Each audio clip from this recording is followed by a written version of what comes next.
ഞാൻ കൊടുത്തു. പക്ഷേ ചുരിദാറിന് ഇവിടെ ഇരിപ്പുണ്ട്. ചുരിദാറല്ല, ഇതൊരു അനാർക്കലി ടൈപ്പാണ്. സോ അവരിതുവരെ ചൂസ് ചെയ്തിട്ടില്ല.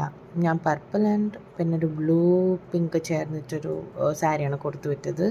അതിലവർ പർപ്പിൾ ഹീറോയിനി യൂസ് ചെയ്യുന്നത് കൊണ്ട് തന്നെ അത് ചൂസ് ചെയ്തില്ല. ബട്ട് ഡയറക്ടർ സാർ ഫോട്ടോ അയച്ചപ്പോൾ അതായിരുന്നു ചൂസ് ചെയ്തിരുന്നത്. പക്ഷേ ഇപ്പോൾ അതല്ല ഇവർ ചൂസ് ചെയ്തേക്കുന്നത്.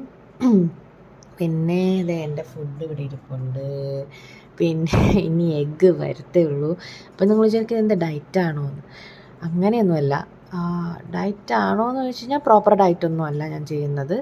ബട്ട് ഫുഡ് കൺട്രോളിലാണ്. അപ്പം സാരി വരുമ്പോൾ കാണാം. ഓക്കെ, ഇതാണ് എൻ്റെ ഔട്ട്ഫിറ്റ്. അവർ കൊണ്ടുവരുന്ന വീഡിയോ എടുക്കാനായിട്ട് ഞാൻ വീണ്ടും പറഞ്ഞു. കാരണം ഞാൻ വ്ലോഗ് എടുക്കുന്ന കാര്യം തന്നെ ഞാൻ മറന്നു. എനിക്കെന്താ ഓർമ്മയില്ലാത്ത ഞാൻ അങ്ങനെ ആലോചിക്കുക. ബട്ട് ഇതാണ് എൻ്റെ കോസ്റ്റ്യൂം.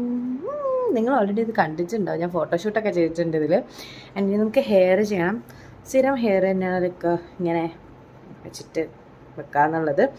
അപ്പോൾ ഹെയർ ചെയ്തിട്ട് വരാം. ഓക്കെ, ഫൈനലി ഞാൻ ഹെയറൊക്കെ ചെയ്തു, റെഡിയായി. സോ മോളിക്കുട്ടി ആയതുകൊണ്ട് തന്നെ നമുക്ക് ഒരുപാട് ഓർണമെൻറ്റ്സോ കാര്യങ്ങളൊന്നും ഇടാൻ പറ്റില്ല.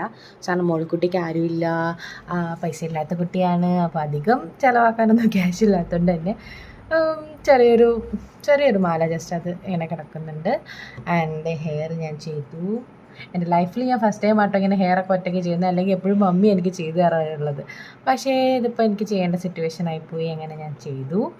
ആൻഡ് ഔട്ട്ഫിറ്റും ഇതാണ്. അപ്പോൾ ഞാൻ റെഡി ആയിട്ടുണ്ട്. ഇനി അവർ ഷൂട്ടിന് വിളിക്കുമ്പോൾ അവിടെ പോയിട്ട് അഭിനയിച്ചിട്ട്, അതും ഞാൻ ഫോൺ കൊണ്ടുപോവാണെന്നുണ്ടെങ്കിൽ കൊണ്ടുപോയിട്ട് ജസ്റ്റ് 2-3 ക്ലിപ്സ് മാത്രമേ ഞാൻ എടുത്ത് കാണിച്ചു തരാം. ഓക്കെ.